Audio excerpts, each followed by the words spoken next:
Welcome. Today, we're taking a really close look at a piece of true crime writing that kind of became more than just a book. It became part of the story itself. We're talking about Michelle McNamara's I'll Be Gone in the Dark, one woman's obsessive search for the Golden State Killer. Yeah, it's a fascinating piece of work, isn't it? It really blends journalism, memoir, and, well, actual cold case sleuthing. Yeah. So our mission today for this deep dive isn't just about recounting the awful crimes. Yeah. It's more about understanding Michelle McNamara, the writer, her, let's say, complicated mind, and how she managed to pull together decades of scattered police files and public fear into this single, really powerful story. We've got the book itself here, obviously, but also critical essays, notes on the investigation. It's quite a pile. And the scale of the case itself is just staggering. That's what made him so hard to catch for so long. I mean, before McNamara really gave him that name, the Golden State Killer, we're talking about one guy responsible for, what was it, over 50 sexual assaults. At least 50, yeah. And at least 10 murders. Right. And this was spread out over more than a decade across California, basically from the 70s into the mid-80s, Central Valley, Orange County, everywhere. Exactly. And that geographical spread is key. That's why he kind of flew under the radar. Different police departments were seeing different pieces of the puzzle. You had the Visalia ransacker down south, the East Area Rapist, or ER, up near Sacramento, and then the original Night Stalker, ONS, back down south again. They seemed like separate problems. Until McNamara? Until McNamara connected the dots, yeah. She's the one who coined Golden State Killer. She saw the patterns, the signatures across all these different places, and basically forced everyone, the public, law enforcement eventually, to see it was one terrifying individual. And the book itself, the story of the book, is compelling, too. The fact that it was published after her death, Yeah. that adds another layer, doesn't it? It feels heavier somehow. It really does. With Gillian Flynn writing the introduction and her husband, Patton Oswalt, writing the afterword, Yeah. it lifts it beyond just true crime. It becomes this portrait of obsession, of a woman really racing against the clock, and maybe against her own demons, too. Yeah, and that duality is, I think, the perfect way to start thinking about her approach. That image you mentioned from the sources, her Yeah. workspace, conducting this dark, obsessive search. Where was it? In her daughter's playroom. Right. Late at night, surrounded by, like, stuffed animals and toys. And bongos, yeah. Yeah.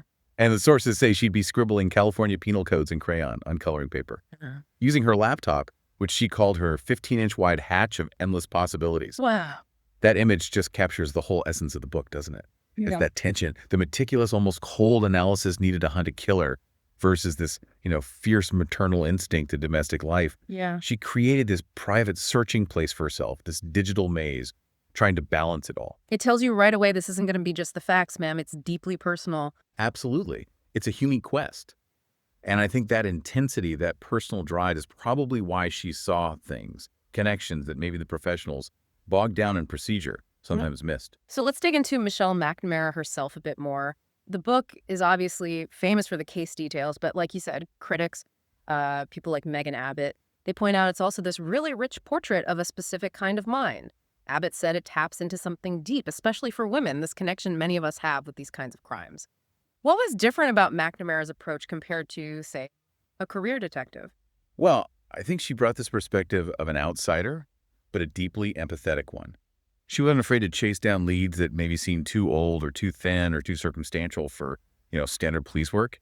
Her style was called game-changing because she mixed that incredibly detailed, painstaking research with a real sense of humanity for the victims. She wasn't tied down by the red tape. Exactly. No jurisdictional boundaries in her head. Yeah. None of that bureaucratic fatigue that inevitably sets in on cold cases that are decades old. She just saw the whole picture. But the challenges must have been immense. I mean, you're talking about a case spanning multiple counties, witnesses scattered or gone, files that were created long before DNA was really a thing. How did that obsession actually look in practice, like day to day? You really see it in the granularity of her research. She treated every single tiny detail like it could be the key, the thing that breaks the killer's anonymity. She'd spend, the sources mention one example, spending an entire afternoon just tracking down everything she could find about one guy, a member of the 1972 Rio Americano High School water polo team. Okay, why? Why a water polo player from 72? Because some descriptions of the killer mentioned an athletic build, and in the yearbook photo, this particular guy looked, quote, lean and to have big calves, which was a physical trait that popped up in one of the suspect sketches. Now think about it. Most investigators would probably sideline that immediately. It's so circumstantial, right? So far removed. Yeah, a needle in a haystack kind of lead. But McNamara, she had the time, or maybe she made the time, fueled by this obsessive curiosity. She lived by that advice retired detectives give. Grasp a straw, work it to dust. That sounds incredibly exhausting, but I guess it could potentially uncover something amazing. Is there another example where that kind of deep dive yielded something more tangible? Yeah, the cufflinks detail is a good one. She got really focused on specific items stolen during a crime in Stockton back in September 1977. Specifically, a pair of cufflinks engraved with the initials VR. VR? So Okay. she launched this incredibly detailed search for them, trying to cross-reference descriptions with old pawnshop records, digging through online databases years later. She even researched the historical frequency of boys' names starting with V in California during the likely birth years of the suspect. That's that's more than just police work. That's like investigative journalism meets data science meets, I don't know, historical research. It really is. Yeah. And she admitted, that starting out, she had this sort of hubris. She thought, I can solve this case the professionals couldn't. Right. But she also wrote about how that confidence got drained pretty quickly by just the sheer size and complexity of it all. Mm. Yet she kept pushing.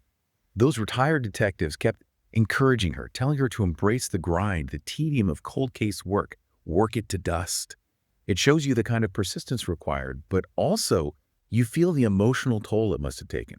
And this drive, this need to solve the puzzle, it wasn't random. The book touches on something from her own childhood, doesn't it? Something that shaped this lifelong interest. Absolutely. Mhm. It's a key piece of her story. When she was just 14, back in 1984, a young woman named Kathleen Lombardo was murdered near her family's home in Oak Park, Illinois. Mm. And that case was never solved. McNamara wrote about it very powerfully, the feeling of that unresolved violence hanging in the air. She even described as a kid going to the crime scene later and picking up pieces of Lombardo's shattered Walkman. Oh, wow. It was this really visceral personal encounter with the aftermath of a killer who got away, who stayed anonymous.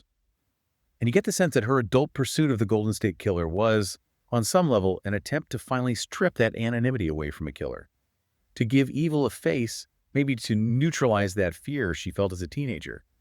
That unsolved case provided the deep personal motivation for the incredibly hard work we see in the book. One of the things McNamara did so brilliantly was trace the killer's path, how he changed tactics, changed locations, but was still the same person underneath. The book breaks it down into effectively 3 phases, right? All eventually linked by DNA. Let's start with phase 1, the Visalia ransacker, Central Valley, 1974, 1975. What was his signature back then? Yeah, this was really the precursor phase. It was characterized by this weird mix of petty theft and really disturbing sexual elements. He wasn't going for big hauls. He seemed fixated on stealing small, almost symbolic things. Like what? Things like piggy banks, single earrings, not pairs, just one part, blue chip stamps, sometimes small amounts of cash, like under $50. It felt like the thrill for him was more about the intrusion itself, the control over someone else's private space. And the sexual component was already there. Oh, absolutely. The sources are really consistent on this. He would meticulously go through women's underwear drawers. Sometimes he didn't just steal items, he'd arrange them, stage them. There's one incredibly chilling detail about him piling stolen underwear inside a baby's crib. Ugh. And he often used Vaseline as a lubricant.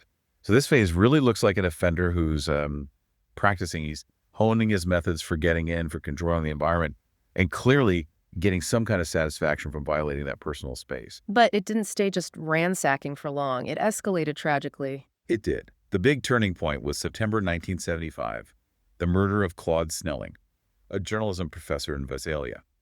Snelling caught the ransacker trying to abduct his teenage daughter as she came home. Snelling confronted him and was shot and killed. So he was already willing to kill if confronted. Yeah, that proved it. It showed he wasn't just a burglar. He was capable of lethal violence if cornered. That really marked the end of the pure ransacking and the shift towards something much darker, much more controlled. And wasn't there a close call with a detective around that time, Detective McGowan? It gave an early, maybe confusing description. Yeah, that's a really famous encounter in the case files. December 1975. Detective Bill McGowan confronted the ransacker outside a house he seemed to be targeting. The suspect jumped a fence, McGowan chased him, and the ransacker let out this really high-pitched, almost squeaking sound. McGowan described it like a scream, "Oh my God, don't hurt me!" High-pitched. Yeah, very high-pitched. And then he fired a shot that luckily just hit McGowan's flashlight. But McGowan's description afterwards was interesting. He said the guy looked baby-faced, kind of soft, maybe even round. He used the term endomorph. And that description became a real sticking point later on, right? Because how could this sort of soft guy be the same person as the East Area rapist who was known for being athletic and brutal? Exactly. That caused confusion for decades. It fueled that debate. Were these really the same guy?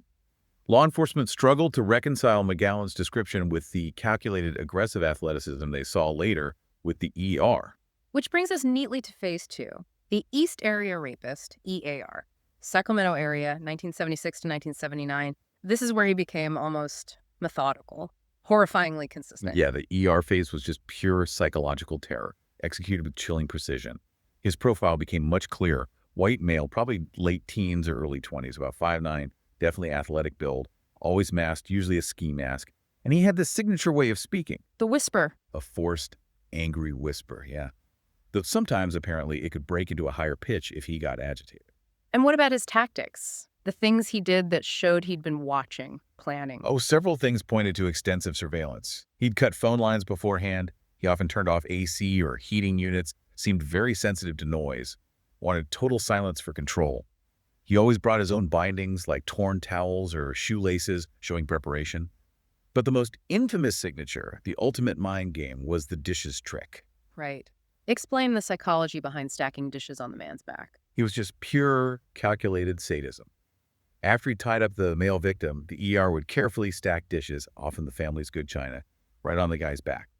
Then he'd take the female victim into another room. And the threat. The threat was explicit. If I hear those dishes fall, I'll kill her. So the man is bound, helpless, forced to lie perfectly still, knowing what's happening nearby under this immense psychological torture.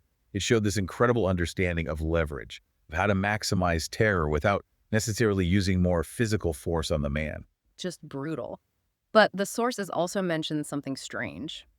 He usually avoided physically hurting any children in the house, right? Even though he might tie them up. That seems like an odd line to draw. It is odd, isn't it? It suggests some kind of specific, maybe internalized boundary. His violence was focused squarely on the adults, on shattering that adult domestic world. And the psychological torment went further too.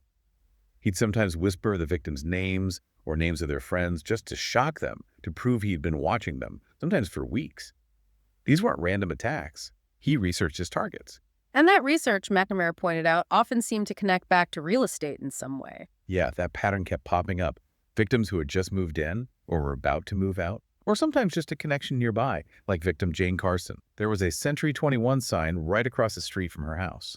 It made investigators wonder if he had a job, maybe, that gave him access or proximity to houses being bought or sold, a way to scout potential targets. Then came phase three, the original Night Stalker, ONS, murders, a terrifying shift south geographically, and a huge escalation to homicide, 1979 to 1986. Right. This is where the EER essentially evolves into what we think of as a traditional serial killer. He mostly stopped the pattern of serial rape and shifted to double homicides, usually targeting couples in Southern California.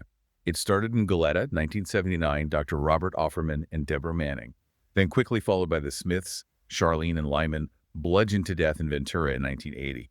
It showed a new level of confidence, maybe, and certainly a greater capacity for brutal violence, often using weapons of opportunity found at the scene. In these Southern California cases, they also suggested he was getting smarter about covering his tracks, trying to mislead the police. Definitely. The Irvine murders are a prime example of that increased, let's call it, operational security.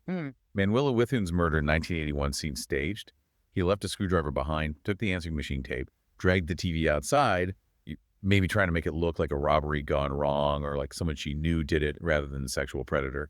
And incredibly, 5 years later, his last known murder, Janelle Cruz, in 1986, was in the very same subdivision in Irvine. Yeah. The proximity is chilling. It suggests he felt comfortable there, maybe returning to a successful hunting ground.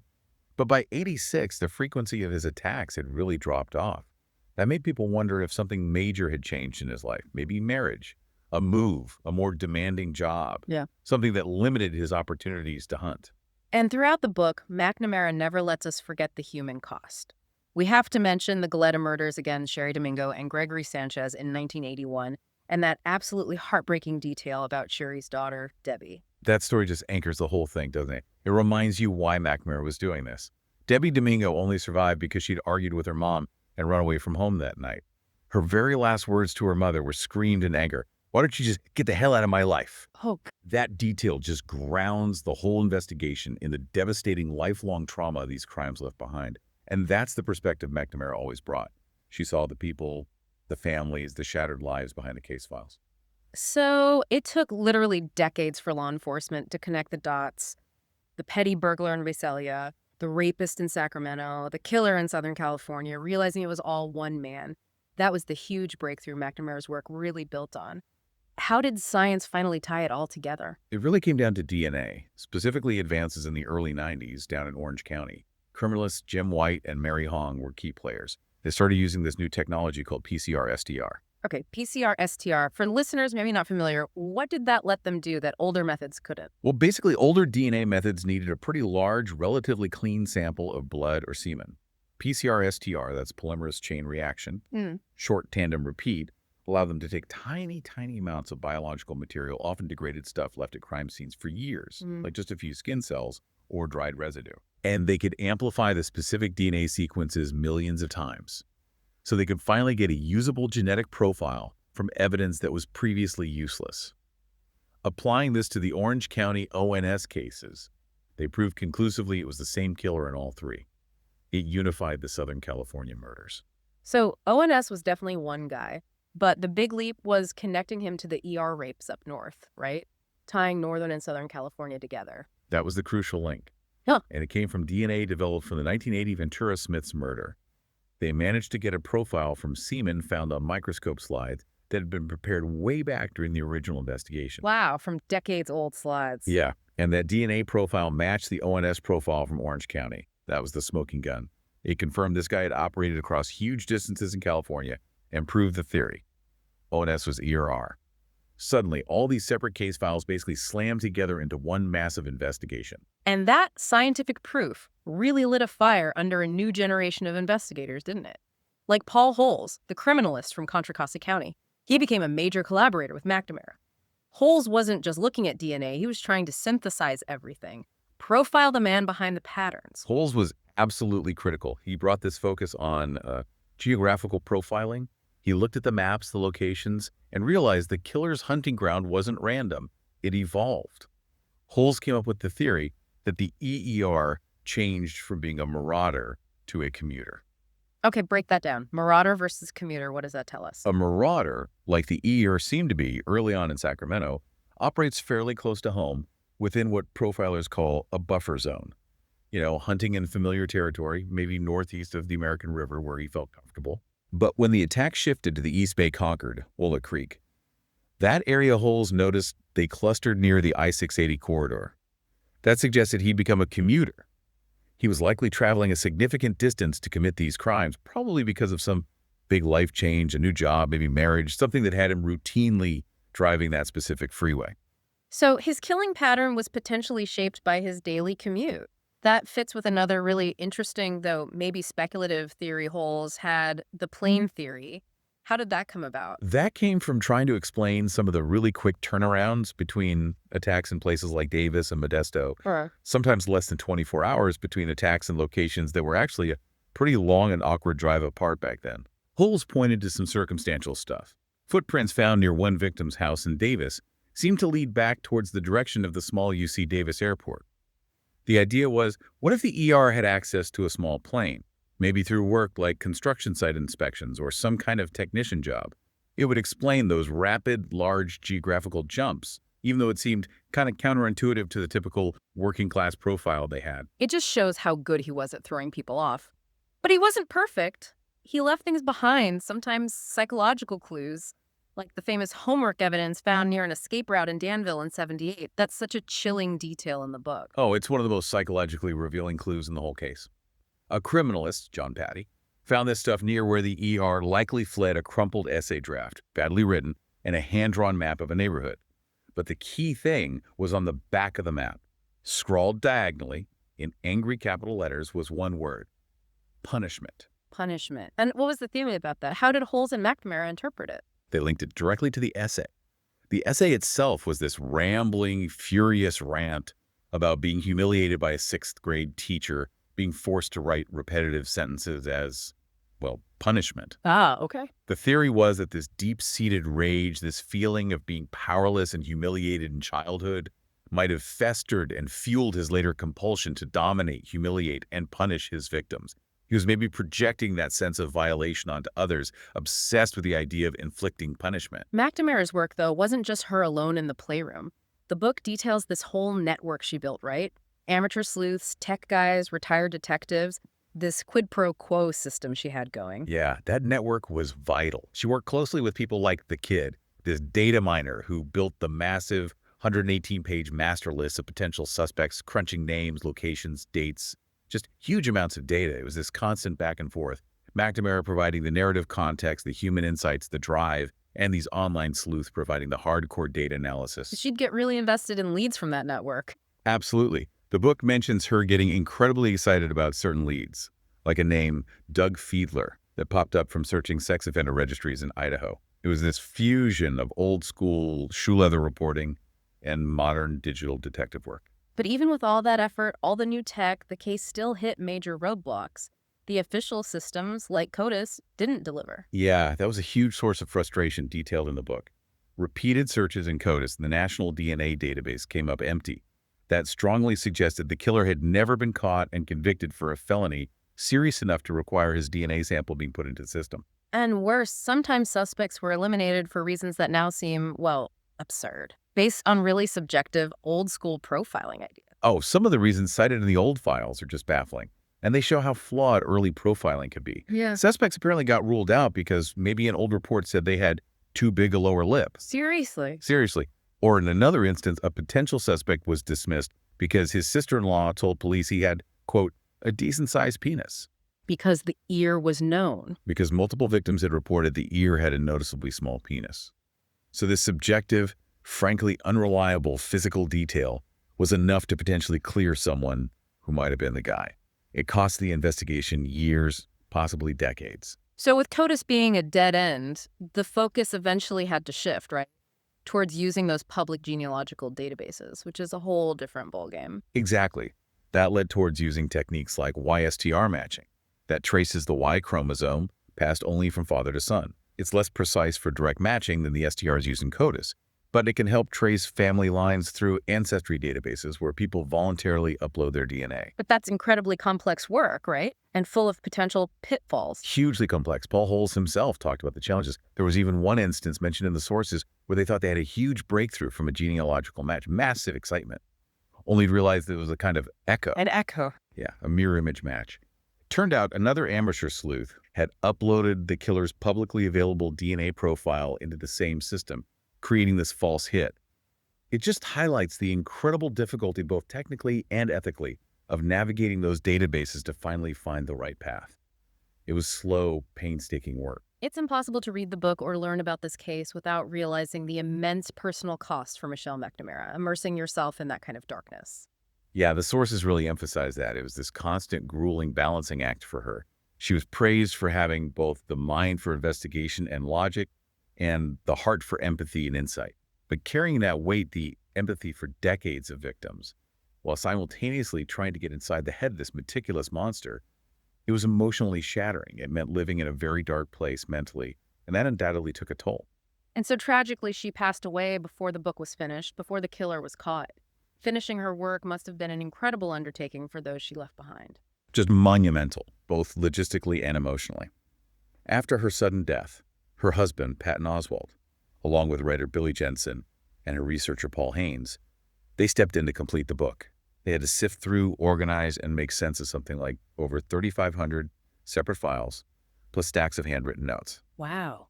The fact that I'll Be Gone in the Dark reads as such a cohesive, powerful narrative is a testament not just to McNamara's original vision, but also to their dedication in piecing together those final thoughts. And that dedication led to perhaps the most powerful part of the book, the epilogue, Letter to an Old Man, written shortly before she died and just chillingly accurate in hindsight. It really is the defining chapter. It's her speaking directly to the killer years before he was caught, and her analysis is spot on. She talks about how he flew under the radar for so long, but then wisely cut out when the world began to change. She saw exactly how technology was closing in on him, didn't she? What specific changes did she pinpoint? Two main things.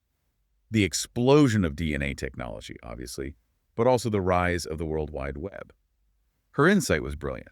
She realized that in the digital age, all those scattered fragments, the old police reports, the sketches, the victim accounts, they wouldn't just gather dust in boxes anymore. They'd be scanned, digitized, shared, searched by algorithms, poured over by amateur sleuths online. Connectivity was his enemy. Exactly. She understood that connectivity meant his decades of careful planning to remain anonymous were ultimately doomed. Information would connect eventually. And then she paints this picture of his capture, the final lines that everyone now quotes. Yeah, she writes about the inevitability of it, how his hiding place, his quiet suburban life, wouldn't protect him forever. You'll hear footsteps coming up your front walk. The doorbell rings. No side gates are left open. This is how it ends for you. And the fact that Joseph James DeAngelo was arrested years later, based on DNA evidence tracked through genealogy, arrested quietly at his home in a California suburb. It's remarkably close to what she imagined. It cemented her legacy, didn't it? Absolutely. As this unique blend of investigator and literary artist. Now, it is important to note, just for accuracy, Right. law enforcement made it clear when DeAngelo was arrested in 2018 that no specific tip from the book itself directly led to his identification. The case was broken by forensic genealogy, which Paul Holes and others were already pursuing independently. That's a fair clarification. But McNamara's work undeniably kept the case burning bright in the public eye. She gave the killer his name. She reframed the entire narrative around empathy for the victims.